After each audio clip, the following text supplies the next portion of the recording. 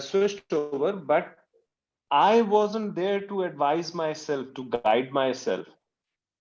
Couldn't have done it. It was a wrong decision.